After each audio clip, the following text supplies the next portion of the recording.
pense qu'il est urgent de dépoussiérer un peu le purgatoire, parce qu'on en a une vision très sombre, notamment en France, et finalement, c'est une des raisons pour lesquelles nous avons rejeté un peu la foi. Je pense que c'est une des raisons pour lesquelles notre monde a cessé d'être chrétien, c'est qu'on ne parle plus des fins dernières et qu'on a évacué le ciel, l'enfer et le purgatoire. Le purgatoire, ça fait purge. Et je rencontre beaucoup de personnes qui refusent cette foi dans le purgatoire, alors que ça fait partie de la foi chrétienne.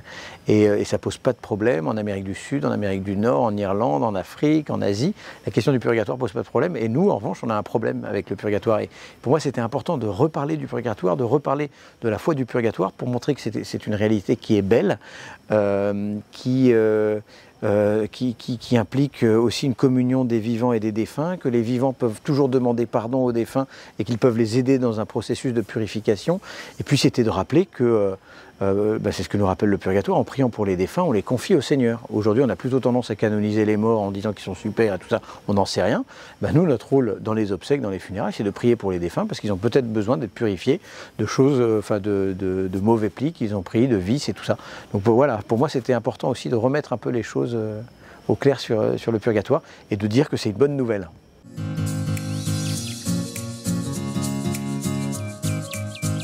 Oui, je pense, parce que à Montligeon on prie pour les défunts, on accueille beaucoup de personnes en deuil et donc du coup il y a cette question du rapport aux défunts qu'on accompagne beaucoup, de la souffrance des vivants mais aussi du lien aux défunts, de ses défauts, de ses péchés, du mal qu'il a pu faire à ceux qui sont encore en vie.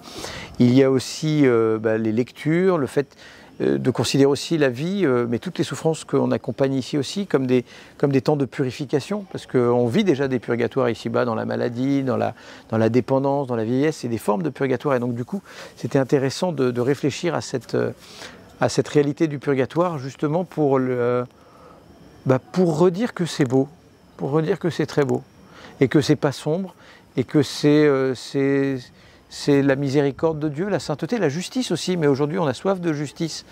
Donc tout ça, toutes ces notions dont on avait tendance à se méfier, en fait de dire que c'est beau. C'est beau.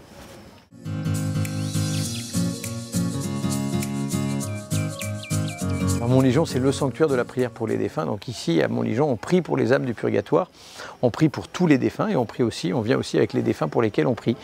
Et donc, pourquoi venir en pèlerinage? Pour demander des grâces. Ici, à Notre-Dame libératrice, Notre-Dame de Montligeon, qui accueille les personnes en souffrance. C'est d'ailleurs très beau que ce soit la Vierge Marie qui accompagne la souffrance du deuil et toutes les autres souffrances qui sont confiées ici à Notre-Dame de Montligeon. Pourquoi venir en pèlerinage? Justement pour déposer tout cela, pour venir pleurer, parce que les murs ici sont imprégnés des larmes, des cris des pèlerins.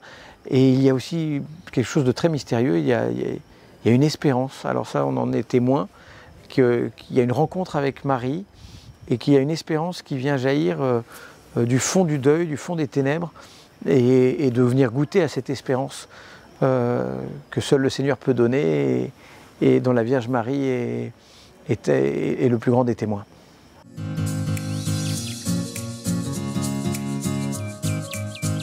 Qu'est-ce qu'il y a d'original? Je vais vendre un peu mon bouquin. Non, en fait, je pense qu'en regardant tout ce qui fait des purifications de nos vies, de découvrir, enfin en tout cas moi c'est ce que ça m'a permis de découvrir en réfléchissant à ce livre, c'est tous les lieux de purification et tout ce que nous pouvons vivre comme purification au purgatoire. Purification par rapport à nos addictions, purification par rapport à nos visions de Dieu, c'est-à-dire des visions qui sont très parcellaires, qui sont parfois très partiales. Et donc du coup, rentrer dans le purgatoire nous apprend à ouvrir nos yeux pour découvrir qui est Dieu, rentrer dans une démarche de pardon, le purgatoire pour apprendre à pardonner, le purgatoire pour apprendre à désirer, le purgatoire pour apprendre à aimer, parce qu'on ne sait pas complètement aimer. Donc le purgatoire, c'est aussi ce temps qui nous apprend à vraiment aimer. Le purgatoire pour nous apprendre à espérer, peut-être si nous n'avons pas pleinement espéré ici-bas, il y a encore le purgatoire pour apprendre véritablement l'espérance. Et puis il y a des belles choses comme apprendre le réel. Je pense que le purgatoire, c'est ce qui nous permet d'avoir les pieds sur terre. Aujourd'hui, on est dans un monde d'hyperconsommation, de fantasmes, d'hypercommunication.